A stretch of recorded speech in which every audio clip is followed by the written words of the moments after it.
شروع اللہ کے نام سے جو سب پر مہربان ہے، بہت مہربان ہے۔ جب سورج لپیٹ دیا جائے گا اور جب ستارے ٹوٹ ٹوٹ کر گریں گے اور جب پہاڑوں کو چلایا جائے گا اور جب 10 مہینے کی گابھن اونٹنیوں کو بھی بیکار چھوڑ دیا جائے گا اور جب وحشی جانور اکٹھے کر دیے جائیں گے اور جب سمندروں کو بھڑکایا جائے گا اور جب لوگوں کے جوڑے جوڑے بنا دیے جائیں گے اور جس بچی کو زندہ قبر میں گاڑ دیا گیا تھا اس سے پوچھا جائے گا کہ اسے کس جرم میں قتل کیا گیا، اور جب اعمال نامے کھول دیے جائیں گے اور جب آسمان کا چھلکا اتار دیا جائے گا اور جب دوزخ بھڑکائی جائے گی اور جب جنت قریب کر دی جائے گی، تو اس وقت ہر شخص کو اپنا سارا کیا دھرا معلوم ہو جائے گا۔ اب میں قسم کھاتا ہوں ان ستاروں کی جو پیچھے کی طرف چلنے لگتے ہیں،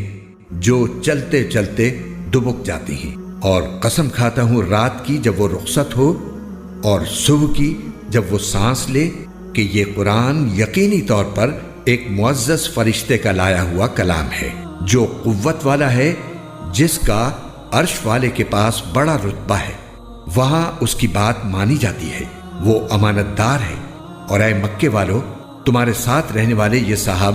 یعنی حضرت محمد صلی اللہ علیہ وسلم کوئی دیوانے نہیں ہیں، اور یہ بالکل سچی بات ہے کہ انہوں نے اس فرشتے کو کھلے ہوئے افق پر دیکھا ہے، اور وہ غیب کی باتوں کے بارے میں بخیل بھی نہیں ہے، اور نہ یہ قرآن کسی مردود شیطان کی بنائی ہوئی کوئی بات ہے۔ پھر بھی تم لوگ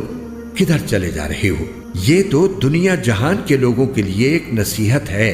تم میں سے ہر اس شخص کے لیے جو سیدھا سیدھا رہنا چاہے، اور تم چاہو گے نہیں الا یہ کہ خود اللہ چاہے جو سارے جہانوں کا پروردگار ہے۔